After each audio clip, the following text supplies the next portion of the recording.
Ποιας δημοκρατίας? Περί κομματοκρατίας πρόκειται. Δεν πρόκειται καθόλου περί δημοκρατίας. Ποια δημοκρατία? Κομματοκρατία έχουμε. Αυτό... Και μάλιστα τα συντηρούμε τα κόμματα για να τα έχουμε και για να μην έχουμε δημοκρατία. Εάν λέγεται δημοκρατία αυτή η κομματοκρατία, ζήτω να πούμε, ας γελάσουμε. Είναι το σύστημά μας. Όχι, το σύστημά μας δεν είναι, λέει, δημοκρατία. Δεν είναι δημοκρατία αυτή.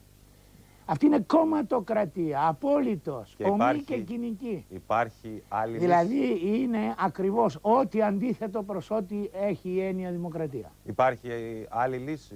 Δεν βλέπουμε. Πώς δεν υπάρχει? Πώς δεν υπάρχει? Σιγά που θα ανακηρύξουμε σε θεμιτή κατάσταση την νόσο, την αρρώστια, τη σαπίλα. Εδώ πρόκειται περί σαπίλας. Τι να κάνουμε, να αυτοοργανωθούμε, να ξεκινήσουμε τα δικά μας σχήματα? Εδώ λες κάτι που αναφέρεσαι σε προηγούμενη κουβέντα μας ιδιωτική πρωτού έρθουμε εδώ. Ναι, θα συνιστούσα κάτι το ουτοπικό, όπως μοιάζει, δεν είναι όμως ουτοπικό. Λέω ότι η ζωή στον τόπο μας δεν θα αλλάξει αν οι πράγματι πολίτες που είναι αρκετά ιδιασμένοι δεν αποφασίσουν μια απολιτική συσπήρωση άμεσης δράσης. Και εννοώ το εξής.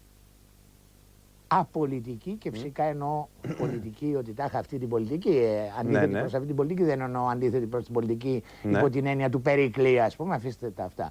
Λοιπόν, μια απολιτική καταρχήν συσπήρωση όλων και να αρχίσουν να αλλάζουν σε συντροφιές μεταξύ τους συνδεόμενοι πρώτα τον εαυτό τους, τη ζωή τους, την αμορφωσιά τους, να αυτομορφώνονται, να κοιτάνε να αλλάξουν συμπεριφορά, να κάνουν καθαρότερη, παστρικότερη τη δουλειά τους, σωστότερες τις σχέσεις τους, δραστικότεροι γενικώς να γίνουν, όχι στα λόγια, να μην αυτοσυγχωριούνται τόσο εύκολα οι πολίτες, να θεραπεύσουν πρώτα τα δικά τους τα δεινά.